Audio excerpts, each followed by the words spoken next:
इयत्ता 9वी, विषय इतिहास, धडा 5वा, शैक्षणिक वाटचाल. प्रस्तावना. मुलांनो, पाठाच्या नावावरून तुम्हाला कल्पना आलीच असेल की आपण या पाठात स्वातंत्र्यानंतरच्या भारतातील शैक्षणिक बदलांची आणि त्याच्यात झालेल्या संशोधनाची माहिती घेणार आहोत.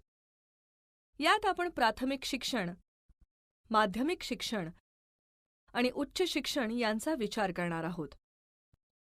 तसेच आपल्या देशातील शैक्षणिक क्षेत्रात संशोधन करणाऱ्या विविध संस्थांचीही माहिती घेणार आहोत. यावरून आपणास आपल्या देशातील शिक्षण व्यवस्थेची कल्पना येईल. भारतातील शिक्षणाचा प्रश्न कठीण आणि गुंतागुंतीचा असून तो सोडविण्यासाठी खूप प्रयत्न करावे लागणार आहेत. हे आपणास स्वतंत्र भारताची पहिली जनगणना झाली तेव्हा समजले.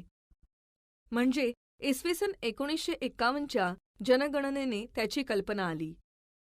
पहिल्या जनगणनेत साक्षरता प्रमाण फक्त 17% होते.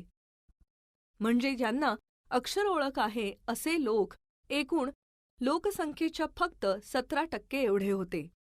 उदाहरणार्थ, देशाची लोकसंख्या जर 100 धरली तर 100रातील फक्त 17 लोकांना लिहिता वाचता येत होते. यावरून भारताची त्यावेळची शैक्षणिक परिस्थिती किती बिकट होती ते लक्षात येते. परंतु भारत सरकार व राज्य सरकार यांच्या मदतीने पुढे साक्षरतेचे प्रमाण कसे वाढत गेले ते या तक्त्यावरून स्पष्ट होते.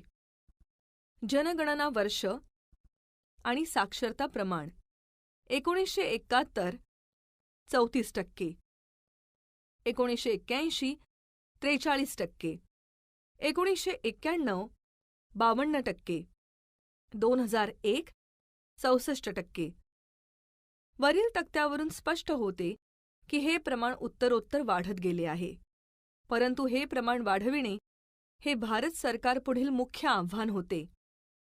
या आव्हानाचा सामना करण्यासाठी सरकारने अनेक उपाययोजना केल्या. त्यामुळे शैक्षणिक क्षेत्रात हळूहळू बदल झाले. प्राथमिक शिक्षण. शिक्षण क्षेत्रात सुधारणा करायच्या म्हटले तर सुरुवात प्राथमिक शिक्षणापासून करणे गरजेचे होते. प्राथमिक शिक्षण म्हणजे 6 ते 14 वयोगटातील विद्यार्थ्यांना जे शिक्षण दिले जाते ते शिक्षण होय. यामध्ये 1ली ते 8वी या इयत्तांचा समावेश होतो.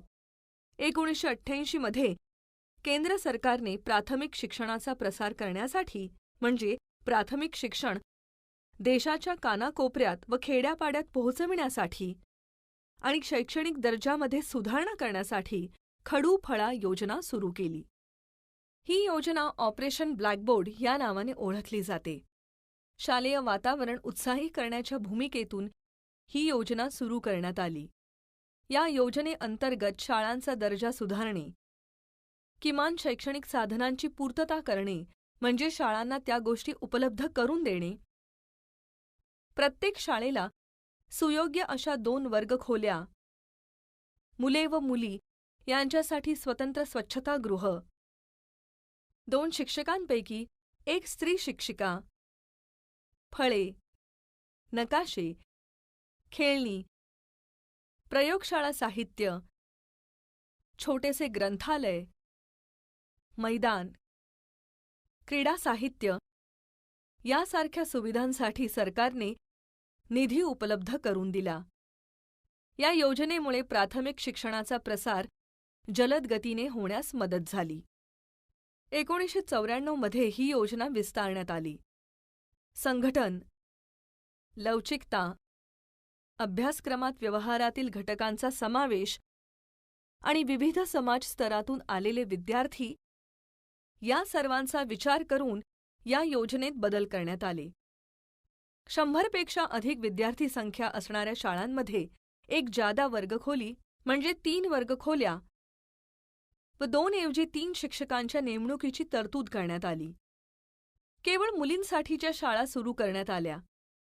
तसेच अनुसूचित जाती जमातींचे लोक ज्या भागात जास्त आहेत अशा भागात शाळा सुरू करणे, ग्रामीण भागातील मुलामुलींना शिक्षणाच्या प्रवाहात आणणे या बाबींवर भर देण्यात आला. तसेच शिक्षकांची भरती करताना एकूण जागांच्या 50% जागांवर स्त्रियांची नेमणूक करण्याचे बंधन राज्य सरकारवर घालण्यात आले. उदाहरणार्थ, एखाद्या शाळेत जर 10 शिक्षक असतील तर त्यातील 5 स्त्री शिक्षक व 5 पुरुष शिक्षक असणे आवश्यक झाले. 1994 मध्ये प्राथमिक शिक्षणाच्या सार्वत्रिकीकरणासाठी जिल्हा प्राथमिक शिक्षण कार्यक्रम म्हणजेच डिस्ट्रिक्ट प्रायमरी एज्युकेशन प्रोग्राम सुरू करण्यात आला. महाराष्ट्रासह भारतातील इतर 7 राज्यात हा उपक्रम सुरू झाला. यामध्ये पुढील उपक्रमांचा समावेश होता: प्राथमिक शाळेत मुलांची 100% उपस्थिती, विद्यार्थी गळती रोखणे, म्हणजे काही मुले वर्षाच्या सुरुवातीस शाळेत येत असत, पण हळूहळू त्यांचे शाळेत येणे बंद होत असे, हे रोखण्यासाठी प्रयत्न करणे. मुलींचे शिक्षण, दिव्यांगांसाठी शिक्षण, प्राथमिक शिक्षणावर संशोधन करणे व शिक्षणाचे मूल्यमापन करणे, पर्यायी शिक्षण, शिक्षणासंबंधी समाजामध्ये जागृती करणे इत्यादी उपक्रमांचा यात समावेश होता. पोषक आहार राष्ट्रीय योजना 1995 मध्ये ही योजना सुरू करण्यात आली. त्यालाच मध्यान्ह भोजन योजना असेही म्हणतात. मुलांना मधल्या सुट्टीत शाळेत भोजन उपलब्ध करून देणे हे या योजनेचे स्वरूप आहे. शाळेतील गळतीचे प्रमाण कमी व्हावे, शाळेतील उपस्थिती वाढावी, मुलांचे कुपोषण कमी व्हावे, मुलांना सकस आहार उपलब्ध व्हावा, यासाठी 1ली ते 5वी पर्यंतच्या मुलांकरिता ही योजना राबवली जाते. विशेष माहिती. मुलांनो, तुम्हाला हे माहीत असायला हवे की महाराष्ट्र राज्याची 1960 साली स्थापना झाल्यानंतर शासनाने राज्यामध्ये 1ली ते 7वी इयत्तांपर्यंतचा एकसारखा अभ्यासक्रम सुरू करण्याचा निर्णय घेतला. या अभ्यासक्रमाचा मसुदा बनवण्याचे काम मुंबईच्या एसटी कॉलेजचे प्राचार्य सय्यद राऊफ यांच्याकडे सोपवले गेले. 1991 मध्ये केरळ राज्य पूर्णतः साक्षर ठरले आणि जर महाराष्ट्र राज्य पूर्णतः साक्षर व्हायचे असेल तर केरळप्रमाणेच महाराष्ट्रातही विविध शैक्षणिक धोरणे, उपक्रम, योजना राबविल्या पाहिजेत. मुलांनो, ताराबाई मोडक या भारतातील पहिल्या बालशिक्षण तज्ज्ञ होत्या. त्यांना भारताच्या मॉन्टेसरी म्हणतात. मॉन्टेसरी या पहिल्या बालकेंद्री शिक्षणाचा पाया घालणाऱ्या स्त्री होत्या. 1939 साली मॉन्टेसरी बाई भारतात आल्या. त्यांच्यापासून प्रेरणा घेऊन ताराबाई मोडक यांनी बोर्डी व कोसबाड येथे शैक्षणिक कार्याला सुरुवात केली. ही दोन्ही ठिकाणे ठाणे जिल्ह्यात आहेत. त्यांनी आदिवासी मुलांसाठी अंगणवाड्या सुरू केल्या. प्रत्यक्ष कृतीतून शिक्षण, कुरणशाळा, तांत्रिक, व्यावसायिक शिक्षणाचा प्रसार करण्यासाठी त्यांनी खूप परिश्रम घेतले. मुलांनो, कुरणशाळा कशा सुरू झाल्या ते आपण पाहू.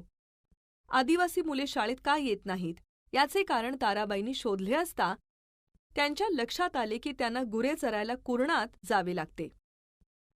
त्यावर ताराबाई म्हणाल्या, ठीक आहे, मुले शाळेकडे येत नाहीत तर मग आपण आपली शाळाच मुले असतील तेथे नेऊया. म्हणजे कुरणातच मुलांना शिकवले जाऊ लागले. यातूनच कुरणशाळेचा जन्म झाला. तसेच अंगणात सुरू झालेली शाळा म्हणजे अंगणवाडी होय. अनुताई वाघ या आदिवासी समाजात कार्य करणाऱ्या शिक्षणतज्ज्ञ होत्या. शिक्षणाद्वारे आदिवासींच्या जीवनात जागृती निर्माण करण्याचे काम त्यांनी केले. ठाणे जिल्ह्यातील कोसबाड येथे त्यांनी आदिवासींच्या उन्नतीसाठी एक संस्था स्थापन केली. या संस्थेला कोसबाड प्रकल्प म्हणून ओळखले जाते. आदिवासींच्या शिक्षणासाठी अनुताई वाघ यांनी पाळणाघरे म्हणजे लहान मुलांना सांभाळण्यासाठी व्यवस्था केली. बालवाड्या म्हणजे लहान मुलांसाठी शाळा, प्राथमिक शाळा, निरक्षर प्रौढ व्यक्तींना साक्षर करणे, अक्षर ओळख करून देणे यासाठी वर्ग सुरू केले. बालसेविका प्रशिक्षण महाविद्यालय इत्यादी शैक्षणिक संस्था सुरू केल्या आहेत. माध्यमिक शिक्षण.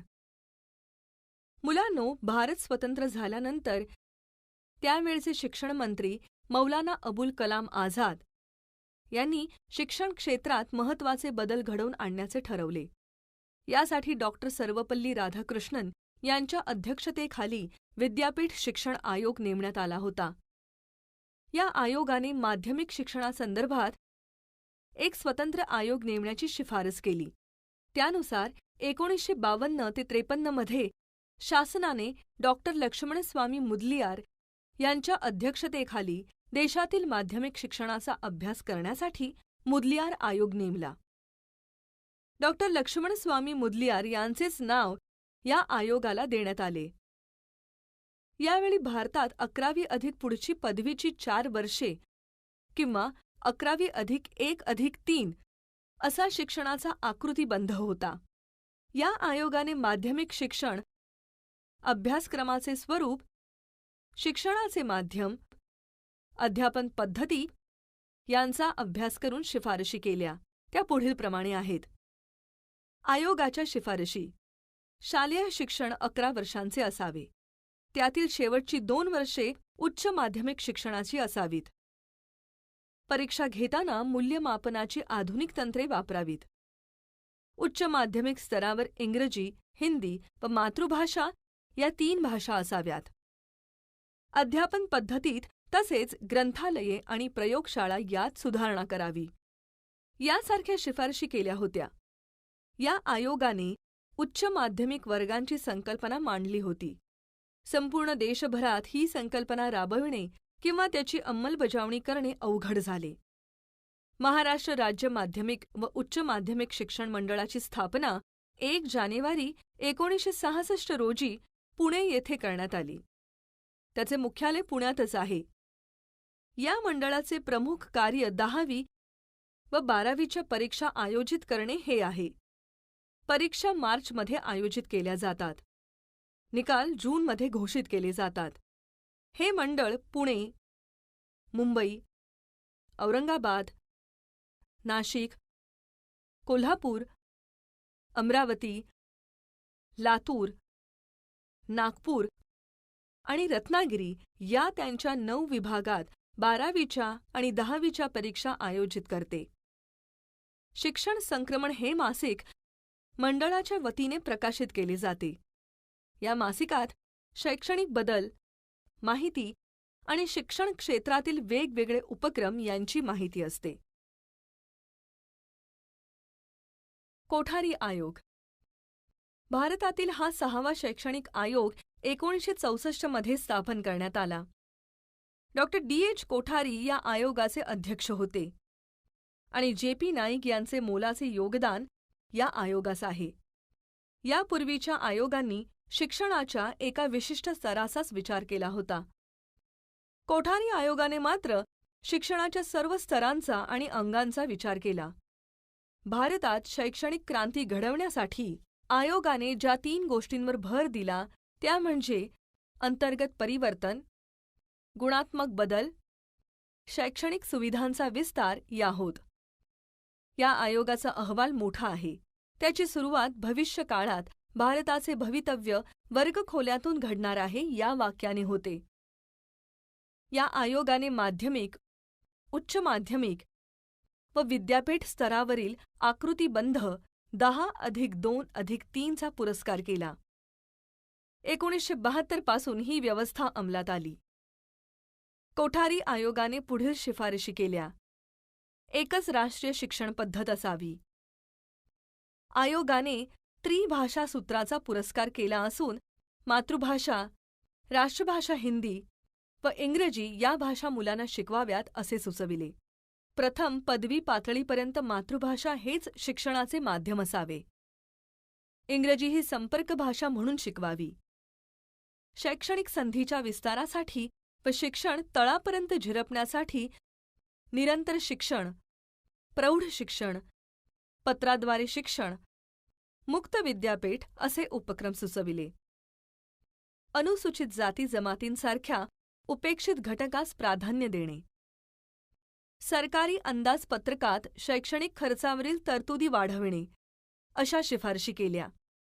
महाराष्ट्र राज्याने या आयोगाने तयार केलेला 10+2+3 हा आकृतिबंध 1972 मध्ये स्वीकारला व 1975 मध्ये 10वीची पहिली शालांत परीक्षा म्हणजे बोर्डाची परीक्षा घेतली.